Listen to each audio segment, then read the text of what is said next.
Just a preamble. One of the issues that we just thought of, if a person doesn't believe that space is a vacuum, right? Whatever the mainstream general model. Now, based on a scientific experiment, how would you convince them to take a space ride if there is an opportunity in the wildest blue moon, if some trillionaire, we want we want to call upon trillionaires to basically to fund a sort of experiment along what we have in mind. We don't want your money. We don't want basically any type of, nothing like that.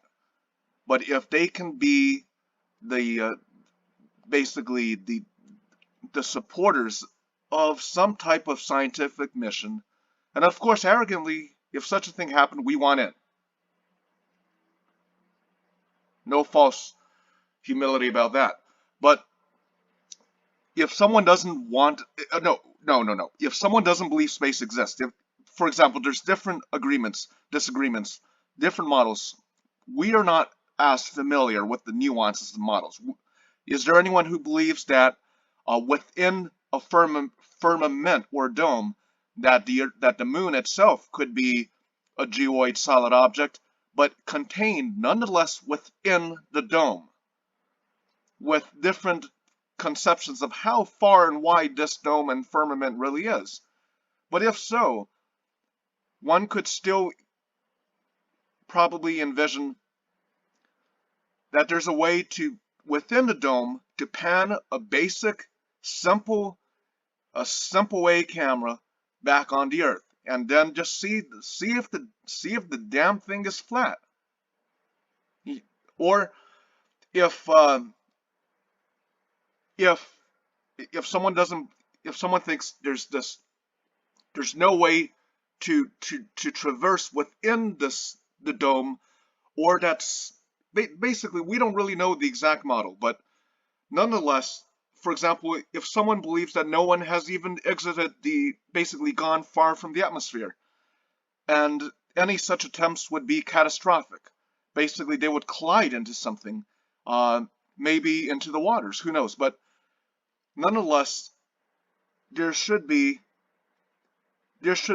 a valid scientific way to determine, also in a non-nerdy way, if the Earth is roughly spherical, or if it's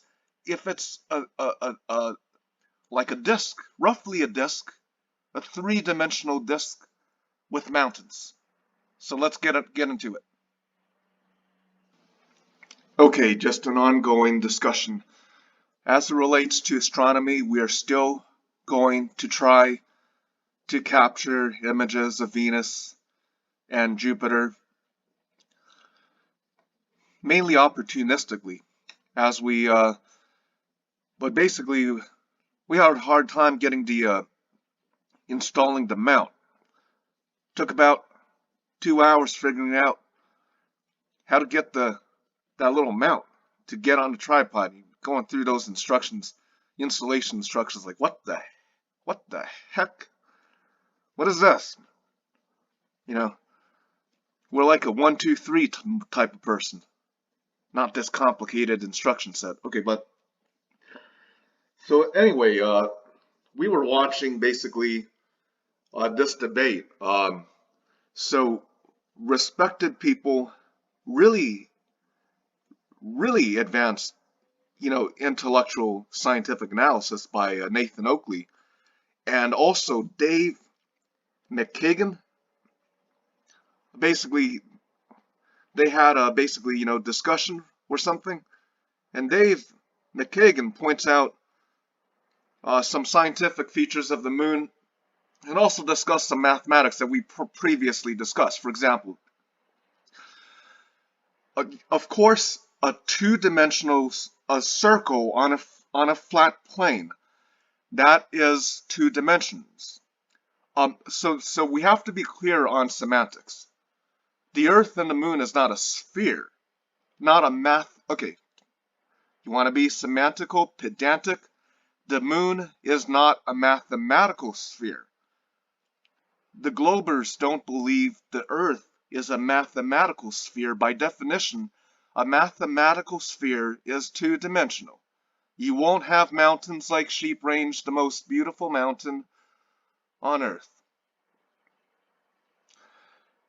And a disc-shaped Earth is not a flat two-dimensional plane because there is mountains like Mount Everest and the Himalayas.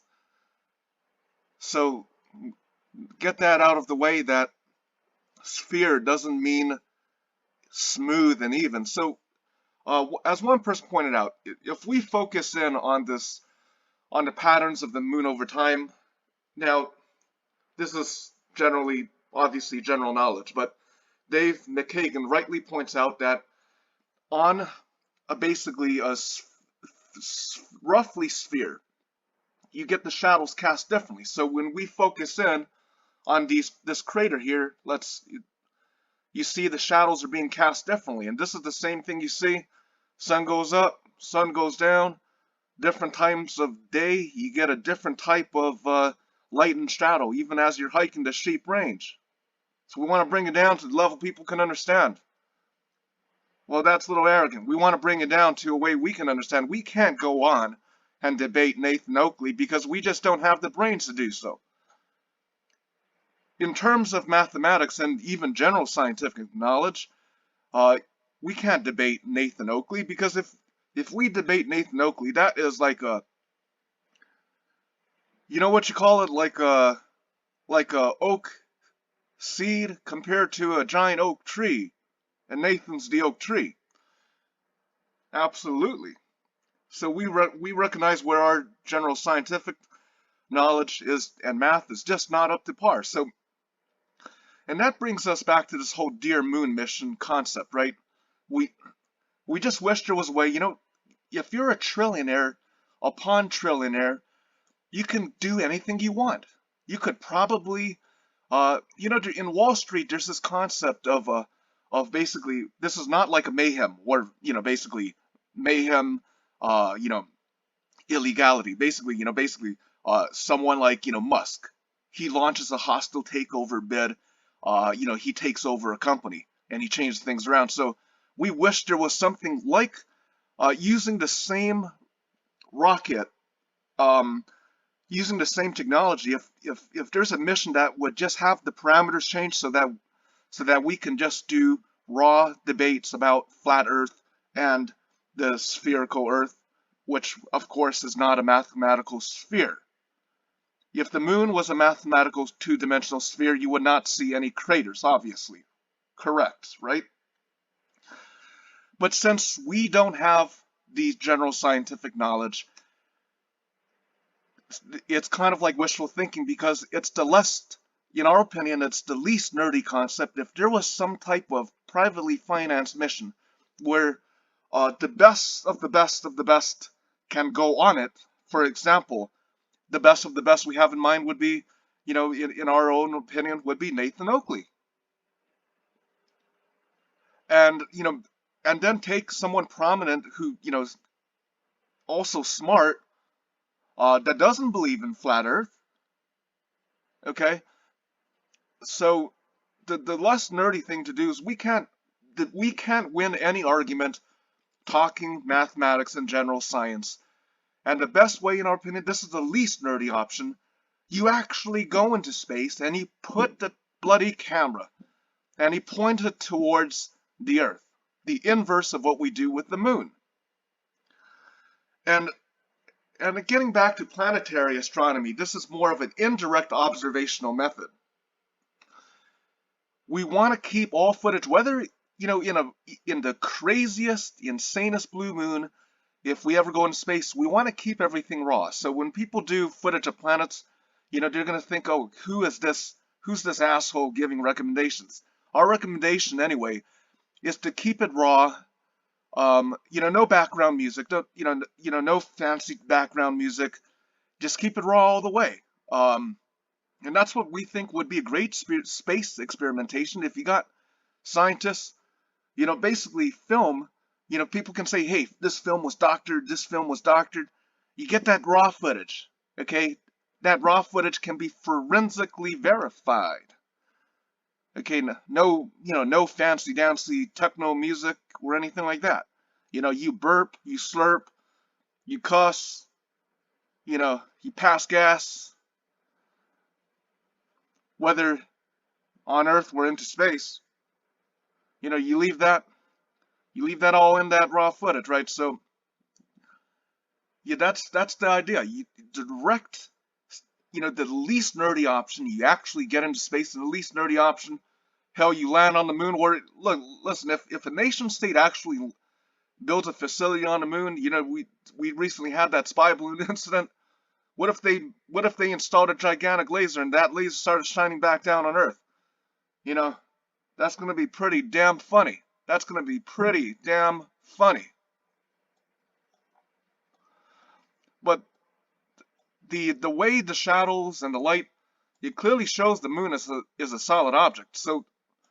So just as we are zooming in here, take a look at it. You can see it. So anyone who's been around Nevada, been around Sheep Range, they're gonna understand the concept of mountains. You see the ridge lines on mountains, ridge line on a bloody crater. You can see the shadow, ridge line on a bloody crater, ridge line on a bloody crater. You can see the crater, the rim, maybe that's the wrong term, the rim on a bloody crater. So we can't debate anyone. Our only recommendation, if there was a way for Trillionaire to take over an existing mission, just change the parameters. You know what? Our personal opinion, if we could take over a moon mission, we're going to be like, no art. There's going to be no art. We're going to do raw and hot debates. We're gonna settle whether the Earth is a sphere or if it's a flat disk or if space doesn't exist. And we're gonna do that, our opinion, we're gonna do that in a raw, unfiltered manner. Nobody should be getting censored because now they say the algorithms are basically no longer, basically there's allegations that algorithms are not favoring flat Earth theory. Well, we disagree with that because we don't like that idea, because if one side isn't heard, then it becomes very boring. We want to have a vibrant debate between people who believe the Earth is flat and people who believe the Earth is roughly spherical. Okay? So this creates a vibrant scientific community. If one side is silenced, it's a very boring, sterile, boring planet.